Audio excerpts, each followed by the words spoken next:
കണ്ടല്ലൂർ ഗ്രാമപഞ്ചായത്തിന്റെയും കൃഷിഭവന്റെയും സംയുക്താഭിമുഖ്യത്തിൽ കർഷക ദിനാചരണം നടത്തി. കണ്ടല്ലൂർ ഗ്രാമപഞ്ചായത്ത് പ്രസിഡന്റ് ഇൻചാർജ് ആർ ഷൈനി ഉദ്ഘാടനം ചെയ്തു.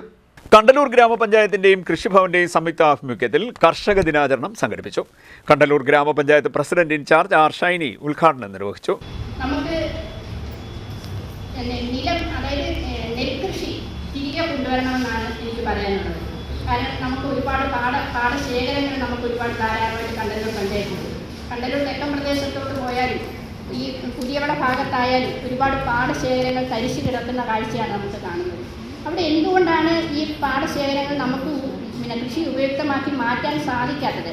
അത് ശാസ്ത്രീയമായിട്ട് തന്നെ ഓണാട്ടുകരയിൽ നിന്നും ഒക്കെ അതിൻ്റെ നെൽകൃഷിയുമായി ബന്ധപ്പെട്ട ശാസ്ത്രജ്ഞരെ കൂടെ വിളിച്ചു വരുത്തിക്കൊണ്ട് നമുക്ക് അതെന്തുകൊണ്ട് നമുക്ക് എങ്ങനെയാണ് ഫലപ്രദമാക്കി എടുക്കാം, ആ കൃഷി എങ്ങനെ നമുക്ക് തിരിച്ചു കൊണ്ടുവരാൻ പറ്റുമെന്നുള്ളതിനെ പറ്റി നമുക്ക് ആലോചിക്കേണ്ടതായിട്ടുണ്ട്.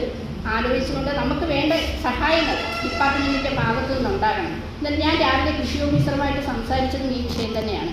കാര്യം എല്ലാം കൂടി നമുക്ക് ചെയ്തു പോകാനുള്ള ഒരു വലിയ പദ്ധതി എടുത്തുകൊണ്ട് മുമ്പോട്ട് പോകാതെ ഏതെങ്കിലും ഒരു വാർഡിലെങ്കിലും ആ നെൽകൃഷിയെ തിരിച്ചു കൊണ്ടുവരാനുള്ള ഒരു പ്രവൃത്തി അതിന് വളരെ പ്രാധാന്യം കൊടുത്തുകൊണ്ട് ചെയ്തു പോകണമെന്നാണ് ഞാൻ ഈ കൃഷി ഓഫീസറോട് പറഞ്ഞത്. ഗ്രാമപഞ്ചായത്ത് ആരോഗ്യ വിദ്യാഭ്യാസ standing committee chairman A Ajith അധ്യക്ഷത വഹിച്ചു.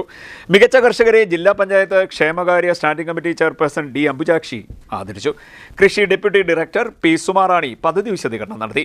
ബ്ലോക്ക് പഞ്ചായത്ത് ക്ഷേമകാര്യ standing committee chairperson Reshmi Sreeni, block panchayat അംഗം സിജി വി ശശി, ഗ്രാമപഞ്ചായത്ത് ക്ഷേമകാര്യ standing committee chairperson Ramya Binu, ഗ്രാമപഞ്ചായത്ത് അംഗങ്ങളായ K Surendrababu, Thayyil Prasannakumari, S Rajesh, R S Reshmi, advocate Rajagopal, T Bindu, V Aswathy, J Ponni, K Reena, K Rahul, Kandalloor Krishibhavan കൃഷി അസിസ്റ്റന്റ് ആർ ഏഞ്ചൽ മേരി തുടങ്ങിയവർ സംസാരിച്ചു. CDNet news, Kayamkulam.